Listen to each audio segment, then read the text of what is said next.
Hello. Hi, everybody. Thank you for tuning in again.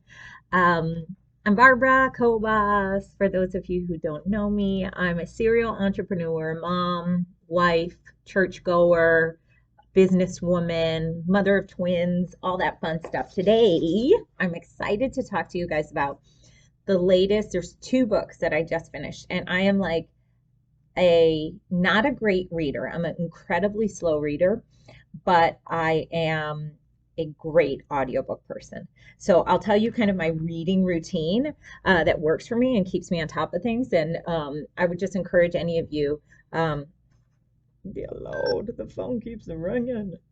I would encourage any of you guys to ensure that you have books in your repertoire. I try and do at least 30 minutes a day, whether it's reading or audiobooks. I tend to use, funny enough, my commute, well, my shower. That's the first one. So in the morning, instead of listening to music or the news, I'll put on my audiobook that I'm listening to. And then I'll also, when I am getting ready, putting on makeup, blow drying my hair, I'll do it that way. And I just put like my earbuds in or in the car. So I kind of rotate to try and get my 30 minutes in there. And then that lets me get like at least one book a week, audiobook. And then I always keep by my bedside, I have like a fiction book, a fun one right now. I'm always into Francine Rivers. She's a fiction Christian woman writer who's like awesome. It's fiction. I'm reading one right now. I can't remember the name of it, but it's about a garden. I'll send it to you guys or I'll put the link below. But there's two audiobooks that I just finished. One is, let me just tell you a little bit. This is the one that I'm going to talk about today. It's called Profit First. So again, I'll put the Amazon links to the books in the comments below or in the summary below.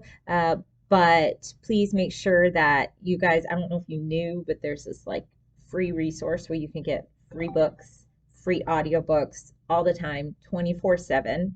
It is called Dun Dun Dun, your public library.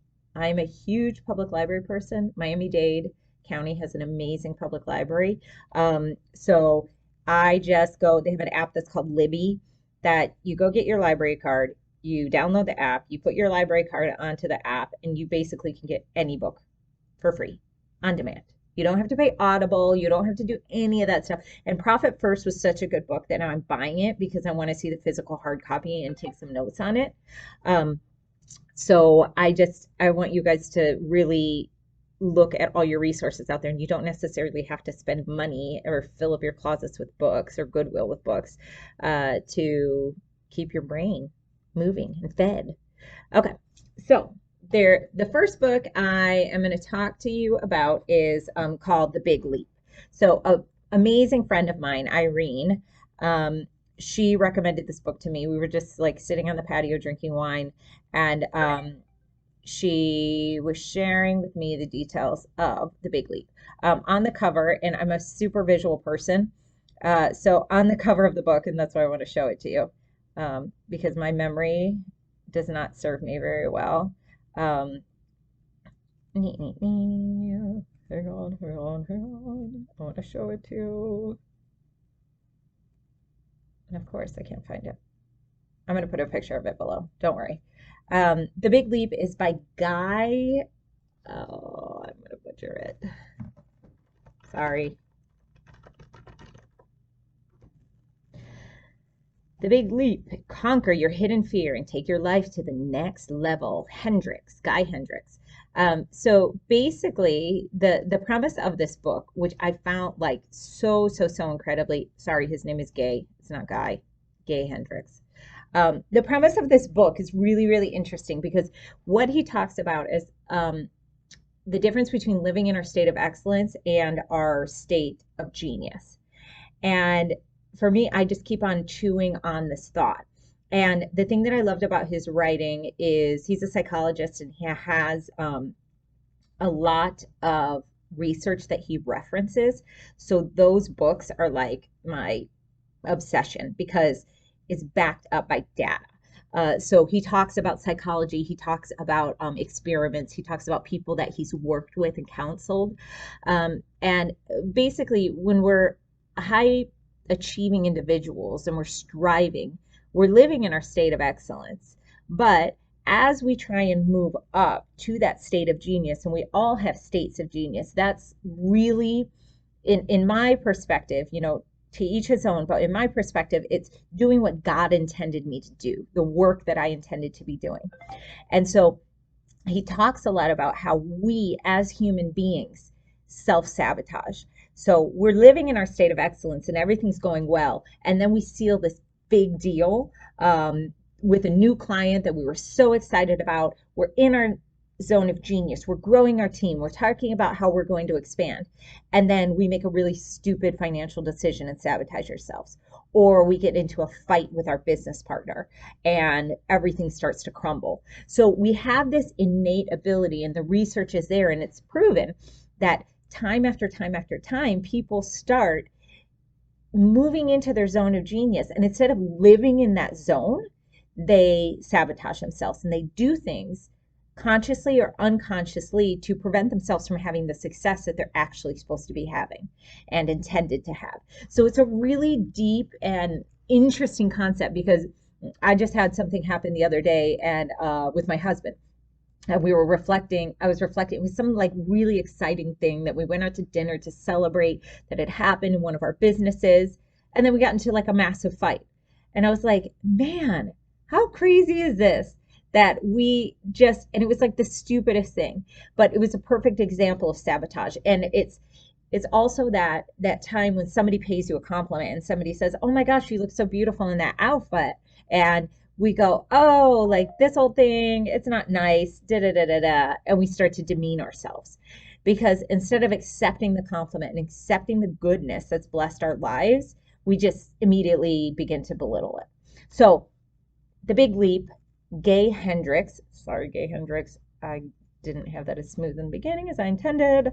Gay Hendricks, please make sure you pick up that book. Either read it, audiobook it, whatever it is, life-changing. Okay, next book. So that was 2 weeks ago.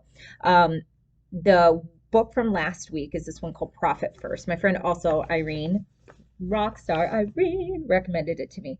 So this is from a guy called Mike Michalowicz. Profit First. This is not a picture of the book. I'll put a link below.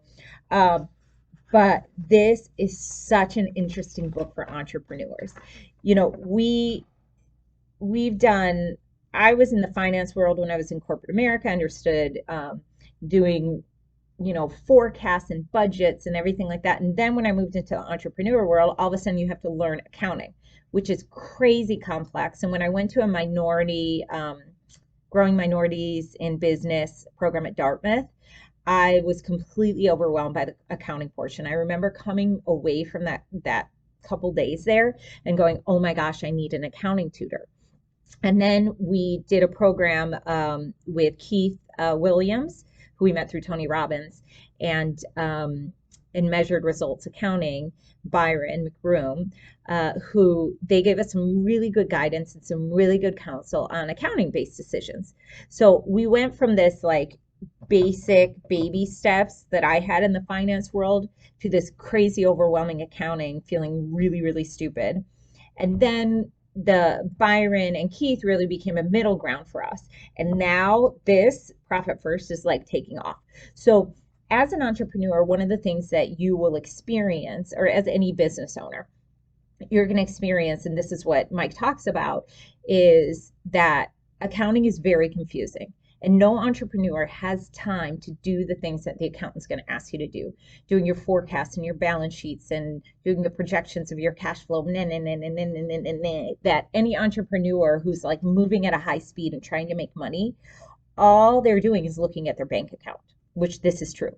So Mike uses that with the people that he works with and what he writes on this book to essentially take your business to the next level and give you the visibility that you need. So he puts together this grid, and please read the book, because I'm just giving you like a 5-minute book summary right here. So essentially he gives you these grids that brings together your revenue. So I'm showing it to you just like this. So, and I just went through this exercise for 2 of our companies, and we did for our delivery service company, I did just a standard exercise. I look at the revenue and then broke it up. And then for our printing company, I did a pre-COVID and a post-COVID because those are two very different worlds, and I wanted to be able to see that. So essentially, he takes your top line revenue, he calls it your TLR, and that is basically your gross receipts that come in. And then he takes out your materials and your subcontractors. So in the printing world, let's say we're buying material to wrap a car, and then we're hiring a wrapping person, installer, to wrap that car. So say it was $1,000 job, the material cost us $500, and the wrapper cost us $250, something like that. This is going to be your real revenue. So in that equation, the 1,000 was the revenue, and these are all made up numbers, FYI. Don't write me an email and ask me to wrap a car for $1,000. Not gonna happen. So 1,000, and if you're an installer, don't come and ask me to pay you $250. So the $1,000, you take out $500 for the materials, you take $250 for the installation, and you're netting essentially $250 on that. So that's your real revenue. And then he gives you percentages based on what tier of revenue that you are in, or your maturity as a business. He gives recommendations, but every single business is going to be different, and you have to ebb and you have to flow and you have to grow into these ideal percentages. And he talks through the research and what he has found connected to these. So then you're taking that $250 and you're multiplying it by 10% profit, 10% pay. This is just the example I have here.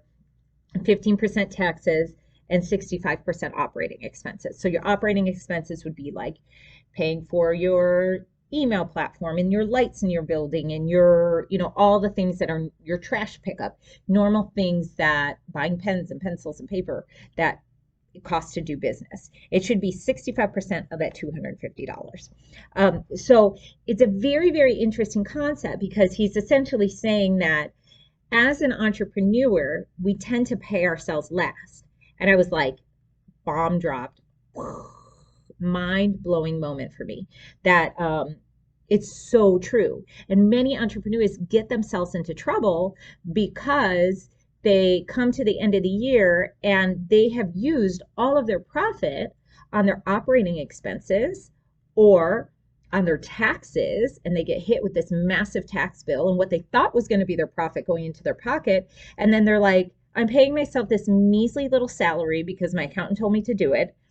Because I'm not paying all the taxes on the Social Security and Medicare and Medicaid.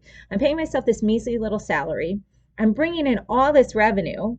Unconsciously, you're increasing your expenses as you see your revenue go up. Where before maybe you were getting takeout from McDonald's once a week for your team, all of a sudden when you see this big job come through, you're ordering from T.F. Chang's. So you kind of so subconsciously, you're starting to eat away at your profit.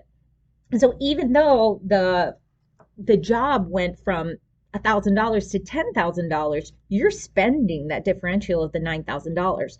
So he's basically setting it up so that you start splitting up your revenue, your real revenue, into these different profit or these different expense accounts. So he encourages you to set up 5 different bank accounts for each of these. And every time your revenue comes in twice a month, then you're moving money. It sounds crazy complex, but it's really, really simple because he's essentially saying that your dashboard for how much money you're making as an entrepreneur is your bank account. That's the thing that you're in every single day and looking at it. So instead of going into QuickBooks, instead of going into any of your accounting platforms, you're essentially just putting those categories in there and going in twice a month and updating. So it's a really, really interesting concept. And then he talks a lot about the assessment process for you as a business. He talks about cutting expenses, managing expenses. He talks about the mistakes that he has made and his aha moments. But this is like teeny tiny little book summary, and he's really funny, so that's why I encourage you to listen to the audiobook. I don't know if you get it in the written book, but he's got this great sense of humor. He makes fun of his last name. He then on his website, if you give them your email address, he'll give you access to all of his resources. Love somebody like this who is teaching people and giving them tools to implement. Thank you, Mike. Thank you, Mike. Thank you, Mike. So he had like this instant assessment where it says step 1, you do this, step 2, you do this. And then it had on the back, the category of revenue that you're in and what percentages. So I did that immediately. And he's a big like take action, Tony Robbins-esque person.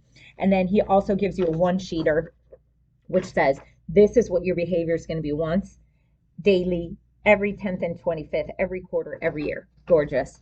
And then he gives you a really, really great FAQ that kind of just pokes holes into the questions you might have around his system, gives you his email address. He's just a really phenomenal writer. So that's my book review on Profit First by Mike Michalowicz and on The Big Leap by Gay Hendricks. Start reading, people. Feed your brains. I hope this was helpful. Have a beautiful day.